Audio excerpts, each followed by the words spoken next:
Hi, everybody. Thank you for joining me on another session of Chat with Kat. Today, I have Sheena Howard, who is the owner and founder of the Acceptance Clinic and BizNurse, BizNurse BizNurse savvy. Savvy, which is Yeah, a play on Business Savvy. And yes. so I have Sheena today. How are you today? I'm doing really well. I'm excited to see the snow. I know that's not a popular opinion. My kid was dancing. He loves snowboarding, so he was Yes. incredibly excited for the snow. And I was like, oh, this means, warming up the cleaning it oven. But he is over the moon with Yes, it. yeah. Both of my boys are very into winter sports and snowboarding and hockey and skiing and skating. And so they're thrilled. They're so thrilled. Yeah. So do you snowboard or ski too? So I used to ski, but now I'm 48 now, and I think that was around the time my mom learned to ski with us, or maybe it was younger. But now I get why she was afraid of falling. So now I just bring the hot chocolate and the sandwiches, and I am terrified as I watch my children do flips and tricks in the park. But yes, I just still dress for it. I love hiking. I love snowshoeing. Um, Snowshoeing? all Nice. very safe on the All ground. very safe. I Yeah. tried the snowboarding last winter and about the getting the falling and things like that. I'm not so sure of. I said I'm really great at après ski, a hot chocolate, things like that. I'm much better at that. And my kid said it says après, mom, like after après. And I'm like, it's okay. There has to be one in every family, okay? And happy to take that on. Yes, I Yeah. can do that for you. You for trying though. That's amazing. That is awesome. I don't know whether I'll ever do it again. I say that I may or may not. We do lots of things for our kids that kind of, for me, pushes me outside of my boundaries sometimes, just to really also help showcase to them you can do all of these things. So taking Yeah. some of those after those risk assessments, but I'd say definitely a different mindset from when they're young to as we progress through life and gain those experiences. Yes, I used to be far riskier with my physical self than I am now. Yeah, that's fine. It's okay. Somebody needs to stay alive. Exactly. You're just taking the risks in different ways and, That's right. starting your own business. And not only that, you hinted a little bit about this BizNurse Savvy, where you help other nurses That's right. Yeah. start their own businesses, which can be pretty risky. And It is, especially in the nursing profession. There's very few of us comparatively to, for example, nurses in more, and I'm going to use quotes, traditional nursing roles in the hospitals or in community care. Those of us that have our own businesses, it's usually a side hustle if they're going to do it. But then moving it into a small business and being a sole proprietor, and then there's even less of us that have nursing corporations, nursing professional corporations, and so it has been a real gift when I started my business, my private nursing practice, nurse psychotherapy practice, 5 years ago. I didn't realize the demand that there was going to be for nurse psychotherapists. And so I got full really quickly. And I'm not too sure how many nurses you know, but it really, I think this is maybe a universal experience for many nurses that turning people away from care is really painful. And so I got full, my list got full really fast. And then I had a wait list and that's not why I did what I was trying to do. So I brought on some associates who were excited to also do that. And then as it got bigger and the clinic started, nurses were saying, "Hey, how did you do that? And can you help me with this and this?" And I thought, yeah, for sure. And then what ends up happening is you have a whole body of knowledge that mirrors your nursing education, but that is inaccessible to nurses. So that's why I started BizNurse Savvy. It's a mentorship model and group. There's some I do private coaching as well, but the group model of coaching so that nurses aren't going through it alone. And the business the business model of BizNurse Savvy is all grounded in nursing theory and nursing practice. So it really hits home for other nurses. So I often will say, how many times have you gone to like a Tony Robbins type person and gotten nothing, or think you've gotten lots and then come home and went, I don't even know where to start. Right. Where's my actionable steps? Where are these pieces? How do I put the plan together? Yeah, I don't just need motivation. I need an actual strategy, which is very nurse minded. Right? Yes. Okay. So yes, this person is sick or needs my help, but now we need a plan. And so that's what BizNurse Savvy does. Supports nurses to launch, grow, and scale with a plan. You found a gap existed in that there's a need. Yes. Do you mind sharing a little bit about your journey of how you went from your vocation? And it's a nice way of seeing it that you're still fulfilling your vocation.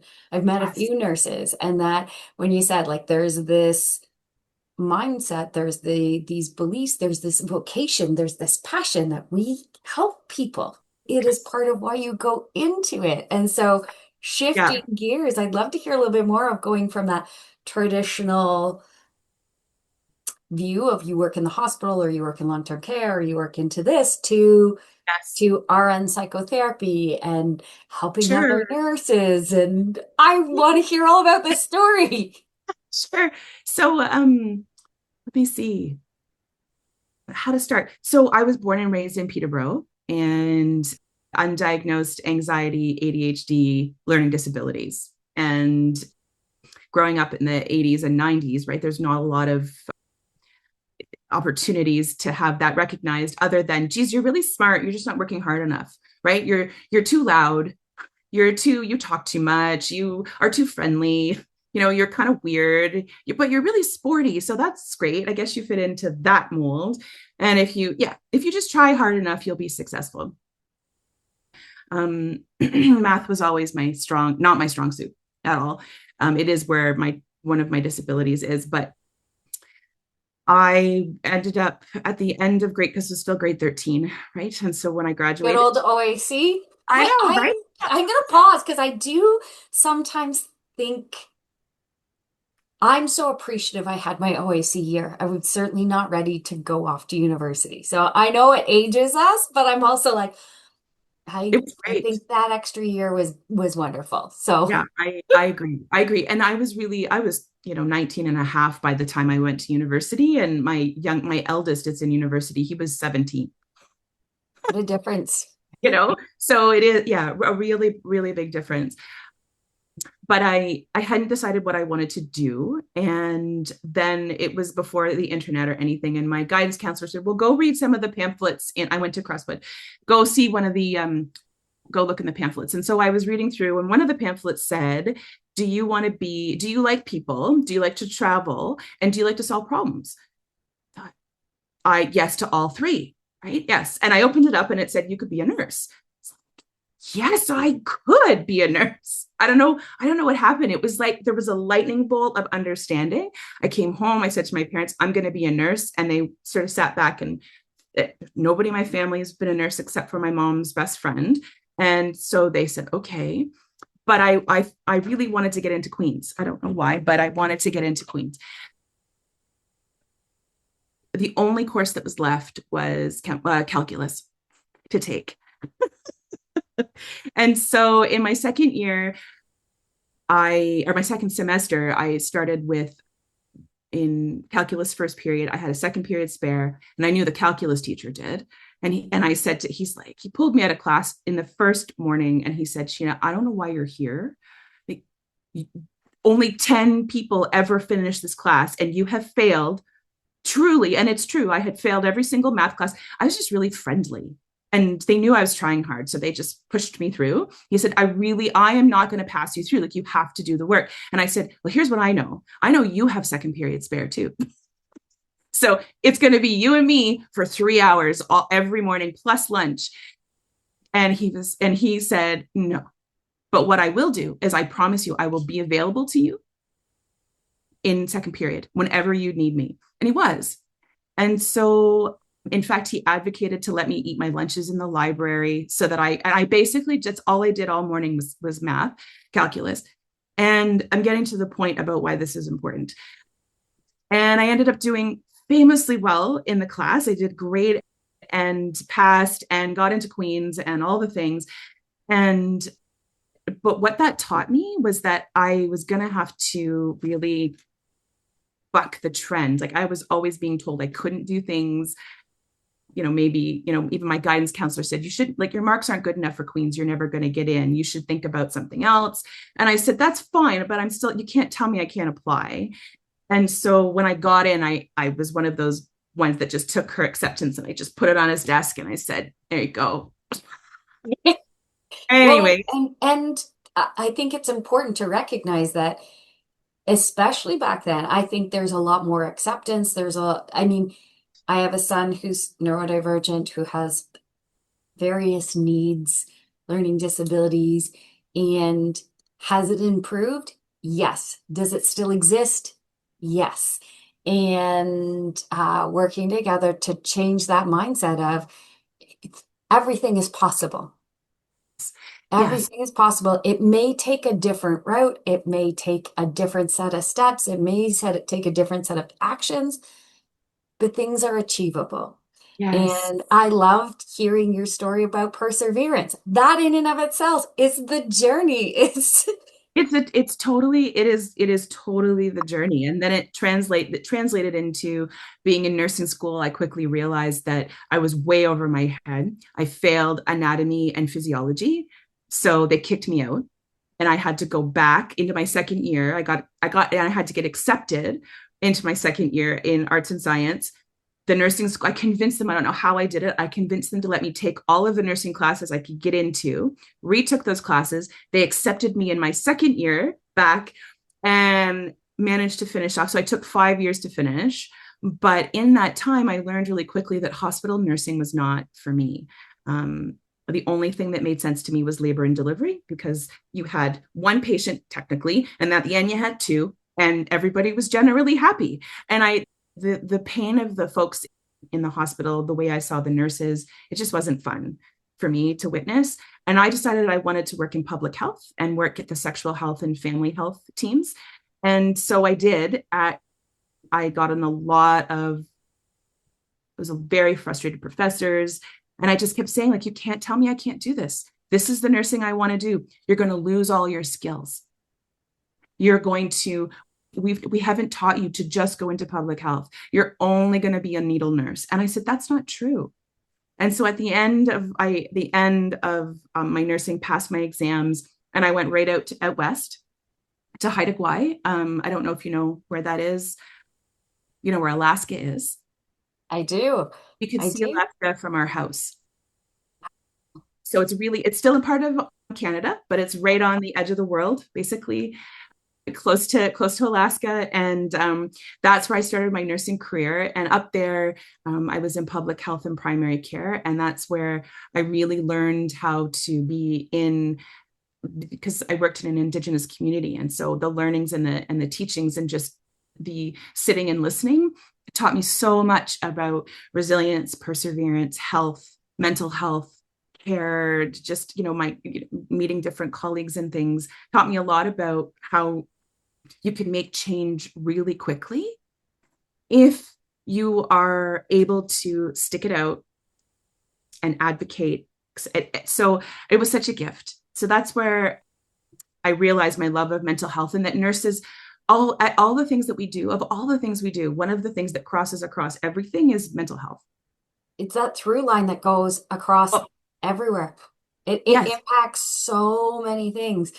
yes, When you're yes. talking about the North, I do have a couple of cousins who are now nurses up near, they say Whitehorse to us, but I think that's part of just because Yes. it's a reference point for me. But yes, I have a few family members who are nurses and they absolutely love it. It's And incredible. you see it's a different when you're in not as urban of areas, and you really just kind of see where that there's so much more to it. There's so There, much more to it. that's right. And community it takes on a whole different term. I mean, I'm from this area. My family all lives in this area. I was the only one that moved out west, moved away, like for generations. I've been one cousin that moved out west, but other than that, everybody stayed here. And so the sense of it's such an honor to be able to live and learn in an environment like that. It was such a gift. So we when I realized that, and then I moved back to Peterborough, my wife and I had our first son, and kids change your life, apparently. We had no idea how much it was going to change our life. I was watching the show. Yeah. You've seen the show the comedy show, Children Ruin Everything? Yes. Yeah. I mean, I love because it talks about the challenges and then all the beautiful things that they do because it's all of those great, wonderful gifts.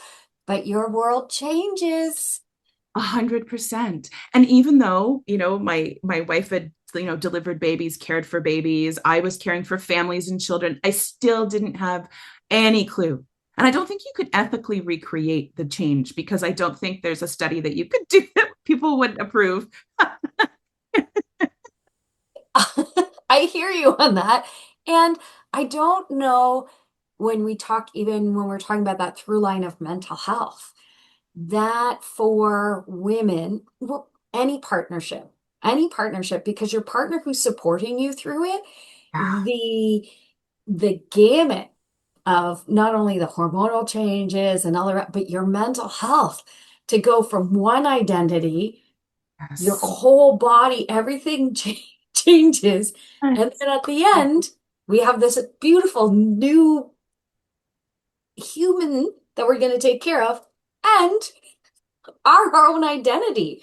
And how do Exactly. you piece all of those pieces together? Like the mental health. Expectations. It's a lot on parents. And if you then go, and if you live in the north, there's risks, right? There's risks just being in the north as a citizen of the north, right? There's just so many risks that you can't plan for.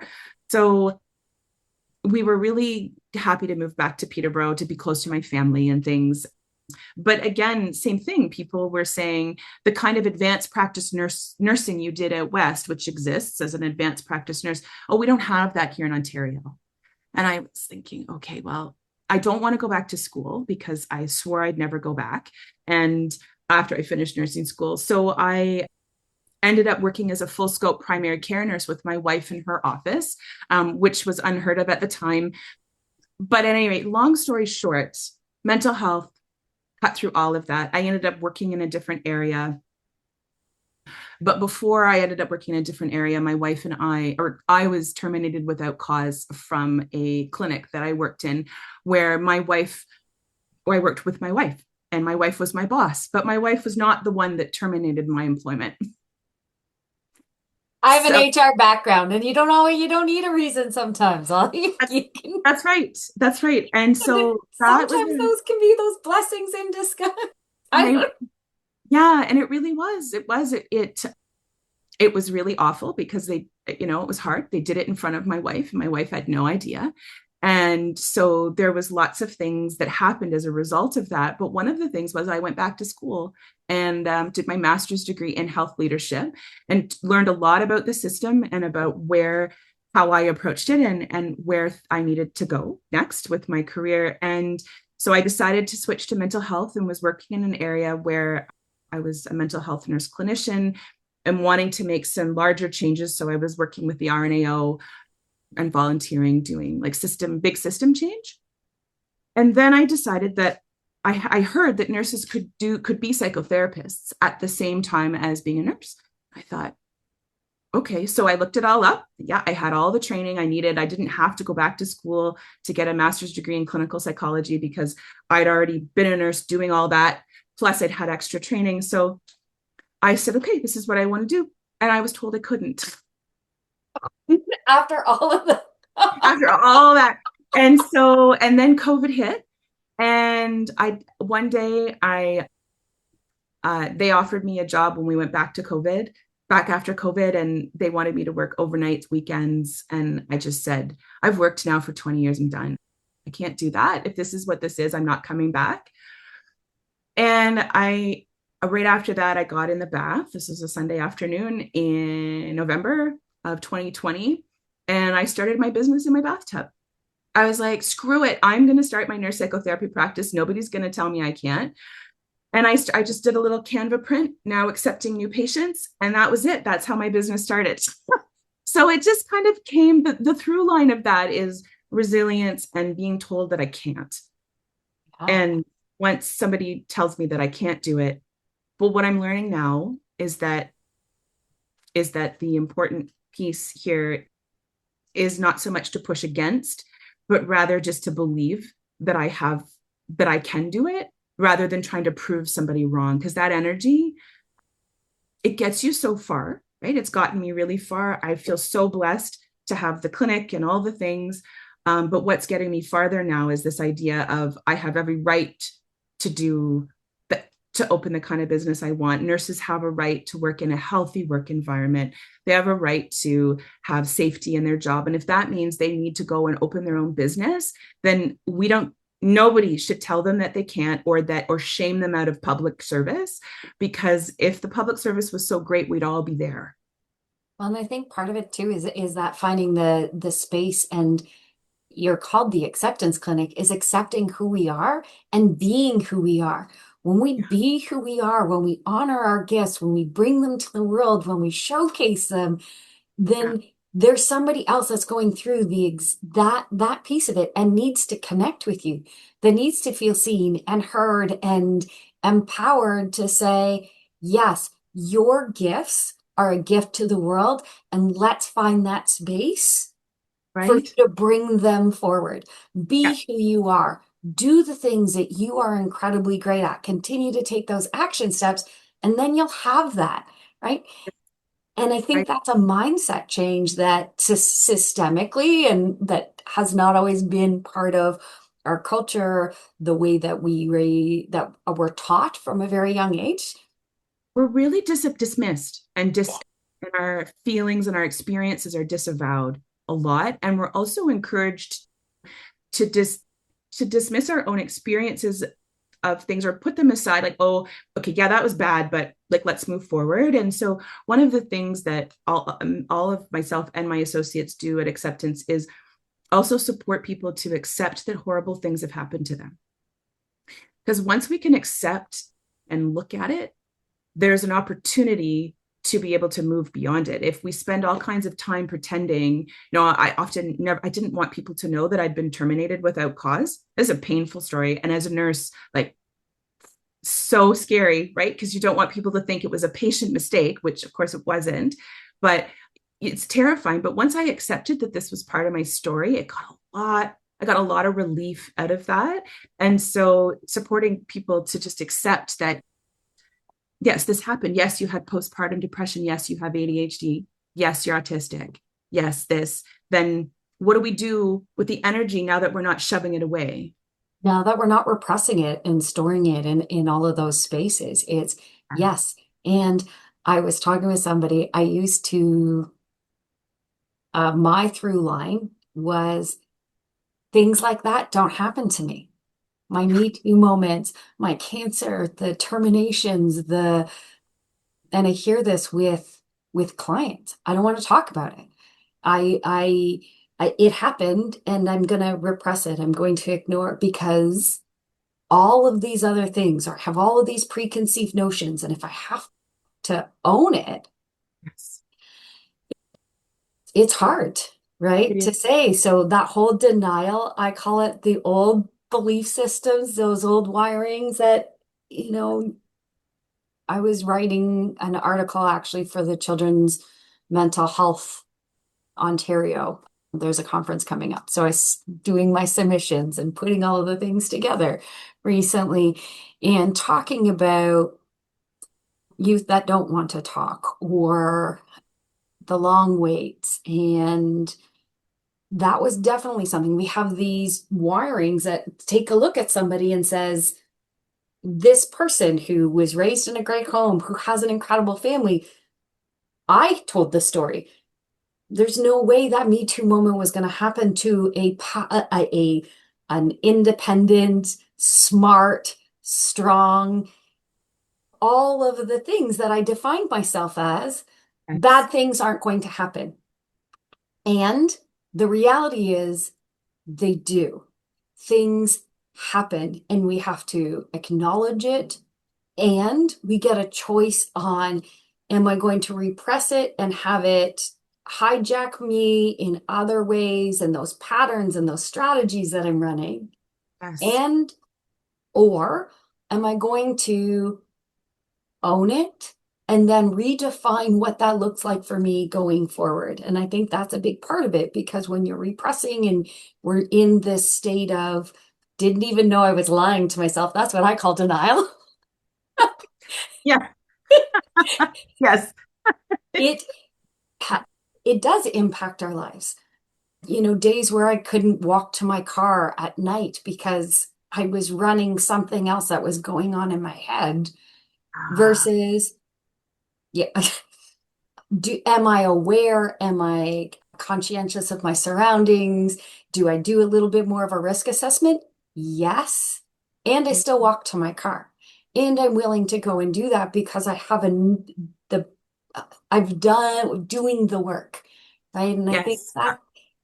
that's the piece of it that, and I love hearing that, where there are these painful moments, and we, as once we start accepting and once we start making the decision Yes. by Yes. contacting Sheenas of the world, and we start contacting um, those spaces and making that choice, I really do.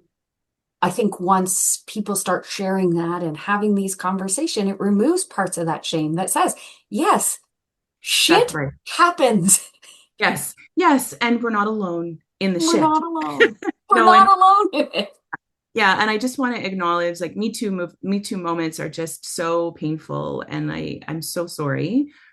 I I know I don't know anybody in my life that hasn't had them, myself included, and that is just it's so rampant. And I one of the pieces you said there, I just want to circle back to, was this idea that, like, accepting of what's happened. And it also comes down to, for me, it was also about accepting who I was. And I knew from a really young age that I was probably really different from my peers, and I had a lot of relationships with young men, and, like, dated and all of the things, but I knew that there was something else that was happening. And in my family, it wasn't okay to be gay. That wasn't cool. Just don't get me wrong. I have a totally accepting family. Like, they have done a 180, and they are like, my parents are like Bruce and Brenda Howard. They're amazing. Okay. So but back then, right in the 80s, and when I was learning about things, it just wasn't okay. And I had irritable bowel for years and years. And of course, undiagnosed anxiety. And it was so funny, almost to, like, the week I came out to my parents and came out to my family, it stopped. Like, I started drinking, like, fruit juices and things. Like, I made my own fruit juice. I don't know what, I think my girlfriend at the time was really into it. And so I started doing that. And I have been in remission ever since, since my early 20s. It was like, that accept when I finally was able to accept it, but then also accept that I was going to lose my family. That was the risk, was that I was going to lose them. And That that, had to have been a hard fear, like oh, so I, much. And thank you yeah. for sharing. Like, but that I can't. And some people can't accept it. Some people can't accept losing their family or their No. friends. And, I know my parents now will say it just took us time to understand what it meant. It wasn't, we weren't afraid of you or anything. And they have been, like, the and my sister, oh my goodness, I've been so lucky. And what I know now, working in mental health, is that having one family member that's accepting reduces suicidality significantly. And, I know it's getting better, but it's still not great. But even when there's so many layers to acceptance, right? When there's safety involved or things. But I'm really lucky. That's not usually what happens when there's family members that are set on not having queer people in their Yeah. family. Yes.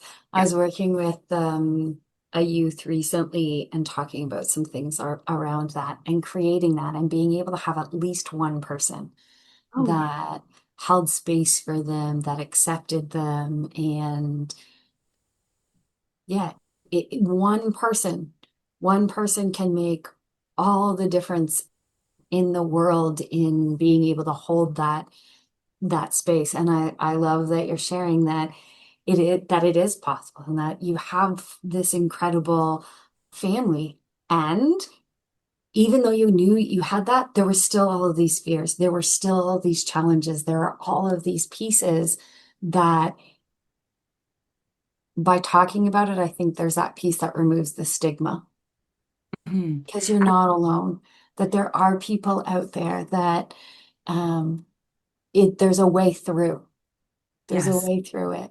And I feel this isn't necessary. I think this is my neurodivergence that comes in here, but I feel a real obligation to being out as I can be, which is part of why at acceptance, there is many of us are LGBTQ plus neurodivergent and we're all allies. And so there's it that is really important to me, especially now, especially with our neighbors to the south, right? What's happening there, it becomes even more important. And I certainly don't blame other LGBTQ folks that don't want to do that. They don't see it as their responsibility, for safety or just that's not who they are. But for me, it is really important that I'm public about it because it's I want kids to be able to see it and go, oh, okay. I can be me. I can And be what I can be me. yes, yeah, and I can have kids. I can get married.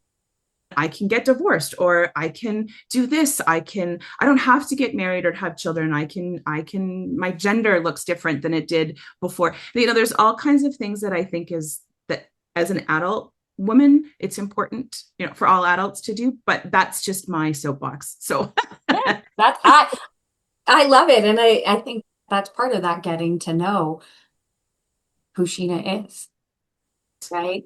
And sharing that out there so that we can see that brilliance and that acceptance and that love and that heart and that space that says, this is why I'm here and this is why this is important to me. yeah, it's very important. And raising boy children um, is really has been a big passion of my wife and I I mean, you don't get to pick. I guess now you can pick the gender of your children. I guess if you do, there's some scientific things Oh, to do, but okay. yeah, we didn't want to know what we were having. And so I was totally floored that we had a boy and then have two boys. What am I gonna do with boys? And thank goodness she had brothers. That was great. But that pressure on feminist queer, my wife is brown, so anti-racism, pacifist household. How do we raise boys in the world that's that has them show up in the world as kind individuals that also doesn't allow them to get made fun of? Well, we talk about that with my son who is neurodivergent and biracial and all of the things, and a mom who is, you know, gone through, I went through leadership through a construction industry and talking to Kim about language and the importance of it and being in these heavy testosterone spaces and where is our responsibility of advocating and articulating. And there's a lot of smack talk that is derogatory towards women, and that is very much out there. So trying to teach him at a very young age to, you mentioned hockey, you go into the corner in hockey and the kid is going like this, how do you respond without blurting things out? And again, his social pragmatic communication, just like there's pieces of it. So we had to be like, yeah, you smell like cheese. And he's like, you're going to get me beat up. And I'm like, you are a very, very giant young man. You are probably one of the only people that we can have advocate. And we use it when people are using certain terms. I'm like, yes, turn to them and say, thank you. It's very strong. You came out of one. And he's like, I am never saying that. And I was like, but No, you yeah, should. yeah. My boys would just, yeah, they just, but then they do things. They're so macho in so many ways, and I they, but yet we've gotten feedback from other adults that have seen them stand up to people on the in the skateboard park, in hockey arenas, on the snowboard hill, like at school, and said, that's offensive to women, that's offensive to Black people, that's offensive to Indigenous people, that's offensive to like my parents, like my moms, like what are you doing?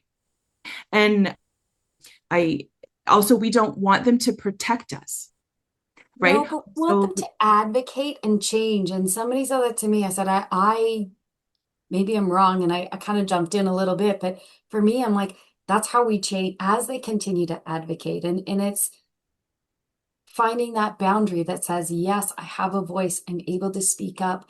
Because then somebody said, I'm like, that's how we change it. When my kid was like, I'm tired of it sometimes. I'm like, and the world still needs you to express it, to have somebody's back, and finding that middle ground, I think is yes, yes, yep. And it um they're sick of it too. Like they just want to, and they're surrounding themselves. They're making really great choices with their friends, where they're surrounding themselves with people whose parents are supportive and they're supportive. We did have this one incident where my son went to Morocco for our eldest for a couple of weeks to start with the school to study more French. And on the way to drop him off, I thought, we better check, like, what's the LGBTQ rights situation in Morocco? And he looked it up on his phone, and it's bad. Like, you can go to jail just for knowing somebody, for not reporting them. They have the death penalty in some areas of Morocco for queer people. And I thought, nobody told us that. We would have elected to not spend our money there. But also now I have to, in the 30 minutes it takes me to drive my kid to school, at that point I think we had 20, how do I keep him safe? And so I did what we always do, which is, you don't need to disclose who your family is. But he said, what am I supposed to do if they ask me what my dad does? I said, look, we want you to be safe, and we want you to have a good time. This really sucks. We will deal with the school administration later. But right now, what you're going to do is tell a lie. And you're going to say that your dad's a doctor and your mom's a nurse. And that's all you're going to say, because at least 3/4 of that is the truth. It's just you don't have a dad. And then you're just going to go do something else. And he had a great time. But even the school was in the school, because I wrote, why didn't anybody say anything? This is what we had to do. And they were really responsive and said, we just it didn't cross our mind to even think about. And there was a queer kid and a queer teacher on the trip. And I thought, that's kind of a safe, right? So even there's all these places where we don't think about safety and I hate that we have to still think about that for our kids. And I also get that they're tired. And so sometimes, like, when they slip up and make these stupid jokes or whatever, I just kind of try to laugh it off. But also, like, that idea of, we talk a lot about it at home, is consent. Is how do we as women in their lives model what consent looks like? So when I'm saying, no, I can't do that, and they're like, come on, why can't you, blah blah blah, and they're like fighting with me until I give in. What we teach them is that it's okay for somebody to keep pushing you. It's okay for them to just get their way using higher and higher levels of manipulation. And so we've had to have these conversations of, you need to learn to take a no, but it's for practice, so that when you are all excited and you're with somebody that you really like and they're saying no, you're not doing exactly what you've done at home. which is try to convince me that you're right and I'm wrong and I should just take you out at midnight. No, right? Boundaries, right? Oh, Installing yeah. our own boundaries, teaching our kids to respect those boundaries when somebody else puts them in. You don't need to always understand the why. What you Exactly. need to understand is, okay, thank you for setting that bound. And they're kids, like I get that, but it's later on in life. Thank you for honoring that. Thank you for, okay, I'm not going to push. And the flip is that sometimes I see it too, is that, will I really speak what you want? If you are legit, this is not what I'm interested in, you need to articulate that. Not, I wanted you to ask me 3 or 4 times because, or you should know that I said one thing and I meant something else. It's the teaching of all of this for our youth, and we're teaching them how to interact with us. We're teaching them how to go ahead in society going forward. And I love Yeah. hearing these other strategies. I'm like, oh, there's parts I try at home, and I'm like, oh, I want to try this one too. I'm gonna try. And it's hard raising kids right now to know how to communicate, know what their boundaries are, know what feels good and doesn't, and you can say yes or no or any, that if it's not a clear yes, then it's not an then it's not a yes. Like you need there's Exactly. and I feel just it's just such a weight of responsibility on us right now as youth, like people who are raising youth, male youth in the world. Yeah.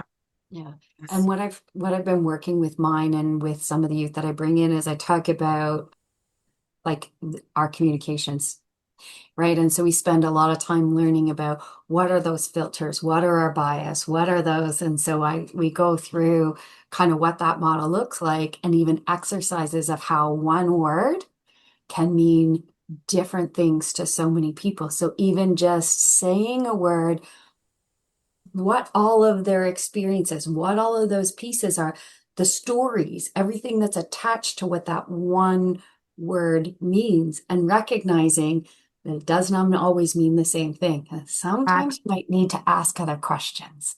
Yes. Yeah, I love that. That's so true. That's so true. My goodness, we've been talking for such a long I time. know I've taken up so Thank much of you. your time. I'm No, excited no, to hopefully connect again and kind I of would really like that. Thank you so much spend, for, spend some more time with you. I've really enjoyed today, and thank you again. So we've got BizNurse Savvy, we've got the Acceptance Clinic, and we have met Sheena, this incredible human being that's out there. I will get Sheena's websites and socials, and we'll add them to the YouTube channel, the little blurb here, and our social medias so you can connect with Sheena. thank you so much. Thanks for having me. It's a Have gift. a great day. Yeah, you too. Thanks, Bye. Kat.